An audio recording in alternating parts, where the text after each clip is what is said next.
Well, today is the final day of our 1 month to live campaign. You see, it's pretty much built on an assumption, and that is that if you and I were told that we had just 1 month to live, we would probably try to cram all the life we could into those 30 days, wouldn't we? We'd do the things we always meant to do. We'd say the things that we always meant to say. We'd try the things that we always meant to try. And then we thought, wouldn't it be awesome if we just lived our whole life that way? That however many years or decades God might choose to give us, we would live as though we only had 30 days to live. And we got to thinking, if we would live that way, we would live a life of no regrets. Wouldn't that be awesome? Wouldn't it be great to be able to come to the end of our life and look back and say, I have no regrets. Whatever I needed to say, I said. Whatever I needed to do, I did. Whatever I wanted to try, I tried. No regrets. There's one person who actually lived that way. That was Jesus Christ.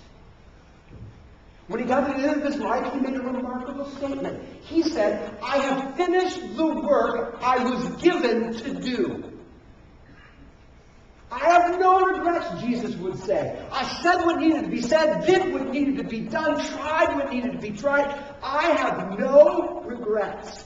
And there were 4 principles, as it turns out, that Jesus arranged his life around that enabled him to live a no-regrets life. And so we've been going, let's identify those principles. Let's catalog them, because maybe if you and I would live our lives around those principles, we could live a life of no regret as well. The first principle was to live passionately. That there are certain righteous things in our hearts we just really care about. And we need to give ourselves to the things that matter most to us. And then we learn that we need to love completely.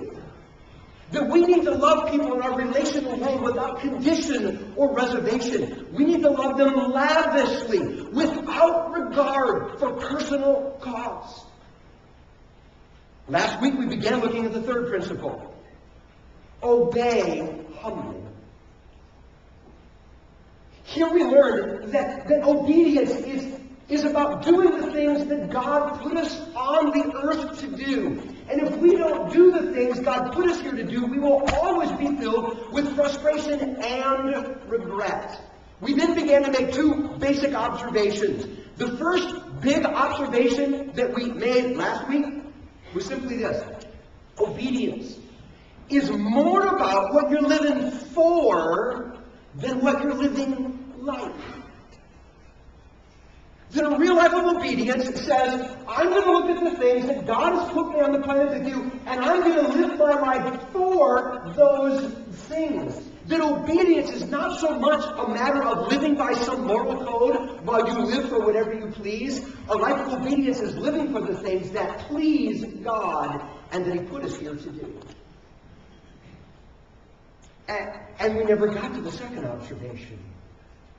Because in an astounding turn of events, I ran out of time.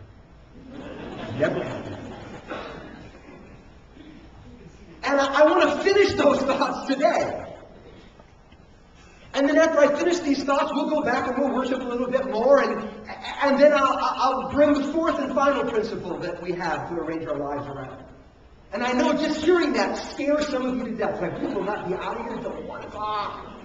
We'll end roughly on, yeah, right. Yeah, I know you didn't mean that, but thank you. We'll end roughly on time. You see, the reason we needed to end today was because if we didn't end today, then we'd have to change the whole name of the series. It would have to be 1 month and 1 week to live. 37 days to a no regrets life, and that just sounded wrong. So we thought we'd wrap it up today. And I want to finish last week's thoughts about obeying humbly by looking at the second insight. A life of obedience is fueled by humility.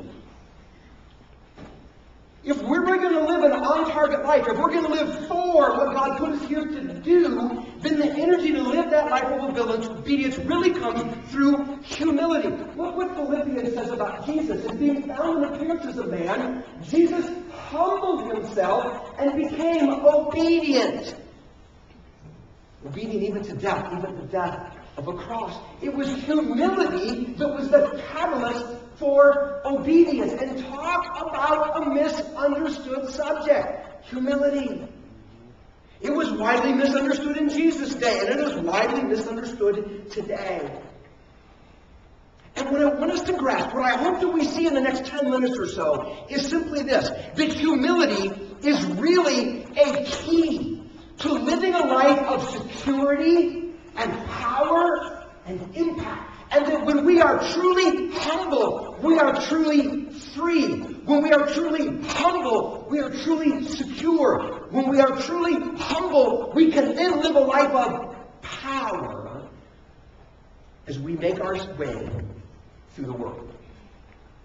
Now, as I said, in Jesus' day, there was a lot of misconception regarding what humility actually was.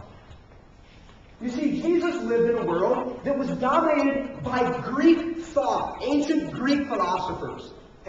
And beginning with Socrates and his counterparts, they began teaching that if you wanted to live a good life, if you wanted to live a powerful life, if you wanted to leave a mark on the world, but also be a blessing to others, you needed to avoid two extremes. The first extreme that Socrates taught that we needed to avoid was being prideful. That had to be avoided if we wanted to live a good and powerful life. What did it mean to be prideful? Well, he put it this way. What it meant is that when you look at everybody else in the world and you compare yourself to them, you consider yourself to be mostly superior. That's prideful. I mean, I'm looking around at all the people that I know, all the people I see, I'm going, you know what? I'm really better than most of them. I'm smarter, I have more insights, my opinion is better, my way is better. I am just largely superior to the people I see when I compare myself to them. And what happens when you develop a superiority mindset is everything starts being about you. Right? I mean, it's about my way. And it's about my wants. And it's about my desires. And it's about my opinions. Because after all, I'm like superior. And I don't get why you can't see that. And when you think about it with that kind of mindset, it becomes all about you. You look at other people, and their role is to be your servant. You do the things that benefit you. You do the things that make sense to you. You do the things that make you happy, because those are all the best things. Other people should be enlisted to help you fulfill your agenda. Socrates began teaching, and others after him, that if we want to be a good people, if we want to be powerful people, we have to avoid this extreme of being prideful. But he said there's another extreme you really got to be careful about. He said it's the ditch on the other side of the road. And that is, you need to make sure you avoid being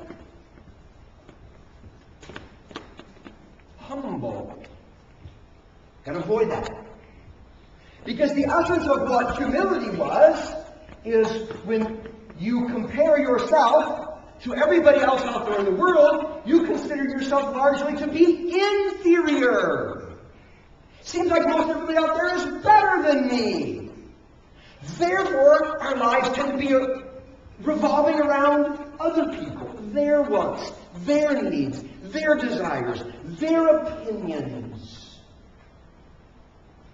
When we view ourselves in an inferior way and we become humble people, Socrates would teach, he said, that structure, it's like, okay, now I'm going to live for the benefit of others, and I'm going to do what they want, even if I don't want it or understand it. And if you're a prideful person, well then basically you're not good. And nobody really likes being around you. But if you're a if you're a humble person, well, then you're not powerful.